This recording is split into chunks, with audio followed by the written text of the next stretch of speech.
What's up, folks? And one of the most exciting, enticing, finals I've seen in recent years.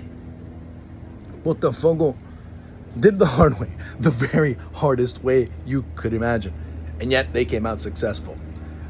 What do I mean by the hardest possible way? There's different ways to get to the objective, but to have a player sent off 35 seconds into a game, Gregor ends up being sent off. He ends up getting bailed out there towards the end. Of course, Botafogo winning their first ever Libertadores in dramatic fashion, 3-1 over Atlético Mineiro. And Atlético Mineiro side, you knew coming in that they were not the favorites. A team that hasn't won since basically the month of almost September. The last time that they won was beating River 3-0 at the MRV. And that ends up being, a telltale sign of things. They've only won 1 out of 14 coming into this Libertadores final. So you knew immediately that their form was dipping, their confidence was struggling. There were moments where it seemed like, okay, it's finally clicking. But the thing that has been universally a problem for Atlético Mineiro throughout this stretch is the lack of directness. The lack of having someone in the area that is comprehensively a out-and-out goal scorer. Although you see their payroll, it's one of the biggest in Brazil. I think it's third behind Flamengo and Palmeiras, and big investment, a lot of money that's being pumped in. Not saying that Botafogo isn't. Of course, you start looking at what they were able to bring in with Thiago Almada. I think it was 16, 17 million that they bumped Thiago Almada for from Atlanta United. I'm happy for him. He finally comes to a serious club that ends up doing something serious. Luis Enrique, they paid 23 million for Luis Enrique to come from Betis over to Botafogo, so that's important as well. But it ends up being a Botafogo side that looked stunned. They looked very shocked, and they had no idea where to go for a stretch. But as soon as they figured out the first attack they make with numbers, 1-0. And again, you have to attribute that to very sly attacking, very good play. Luis Enrique, as well as Thiago Almada and company, are able to make things happen and make it 1-0. Atlético Mineiro at that point just looked done. They looked finished. And give credit where credit's due as well, because Atlético Mineiro, the game seemed over. And it wasn't just that goal. A couple of minutes later, Everson coming in and committing a very foolish penalty, if you ask me, and Alex Davies being able to make it 2-0 at that point. You knew, or you had the suspicion that the game was done. You go into the dressing room, everything seemed okay, finished. It's a formality. I didn't see any way back for Atlético Mineiro. There really wasn't at the end of the day. But you end up, I don't know if you end up being tricked, but you end up saying, oh, this game could be different, because about a minute and a half into the second half, Edu Vargas comes in. His first touch of the ball ends up being a header that he ends up putting right on the opposite corner, making it 2-1. And at that point, you're like, ooh, wait a second. Game on. This is going to be good. This is going to be interesting. It was. There were instances where Atlético Mineiro really put them to the sword, really were putting them in pressure situations. But Botafogo were still able to come through. Botafogo were still able to kind of hold it together. Botafogo didn't fall apart the way Atlético Mineiro did during their poor stretch of play. When they conceded the first goal, then almost immediately, just a couple of minutes later, they ended up conceding the second. That could have happened just as easily, but it didn't. And that's a sign of a champion when you start dealing with a team like Botafogo, who also, midweek, found themselves in a complicated situation, were able to defend a little bit more, and were able to fend off Palmeiras. And they come away with a win at Palmeiras.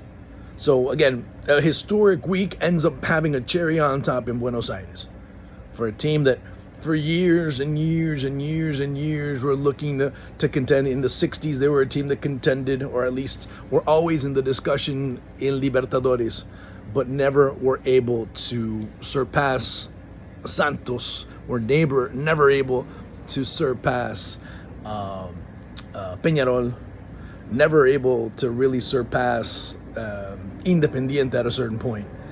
Even when Garrincha at the top of his game, and of course, really crashing in his career, they were never really able to take that jump until almost 60 years later. So it's a great way to see this. On the other end, John Textor ends up being the architect of. I mean, keep in mind where Botafogo were just a couple of years ago when John Textor took over. You might like him, you might not. Many people in Brazil like him. Many people that are Botafogo fans love him now because one of his promises was fulfilled, which was, hey, we're going to take this team to the heights of Brazilian football, of South American football. This was when Botafogo were still trying to get out of the second division. They finally do. They end up competing, and look where they are now. They're going to be playing in the Club World Cup. They're going to be playing, if I'm not mistaken, in Doha in a couple of weeks over in the, what do they call it? The Derby of the Americas. But anyway, that's another story for another time. Botafogo just overall a better team, a better structured team, a better established team. And there's really not much else to add to that. Artur Jorge now becomes the third Portuguese coach to win a Libertadores. Of course, Jorge Jesus with Flamengo, Abel Ferreira with Palmeiras, and now Artur Jorge with Botafogo. So Portuguese coaches continue to have a tremendous impact in Brazilian football, and they've really changed the face of many teams. And Botafogo now all of a sudden showing a different face in Brazilian football. Not only that, they're at the doorstep of winning a title for the first time in nearly 30 years. I'd like to say Luis Enrique is the man of the match because of what he did with the ball. Thiago Almada as well have to be considered. Alexander Barbosa was phenomenal in central defense.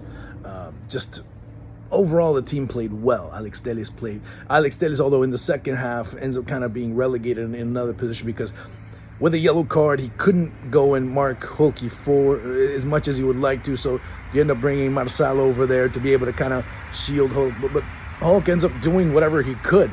At times, now, one thing is him doing what he has to do, but then when he starts doing too much, it's so evident.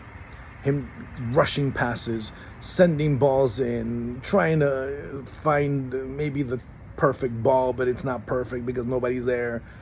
So Atletico Mineiro missed out on a lot.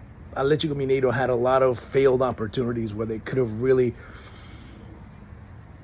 been more fine-tuned. They could have been more dynamic. They could have had more opportunity. I mean, like I said before, with the payroll that they have, with the amount of investment that was made into this team, I don't think Gabriel Milito is going to be staying at the team much more. I mean, for much longer now.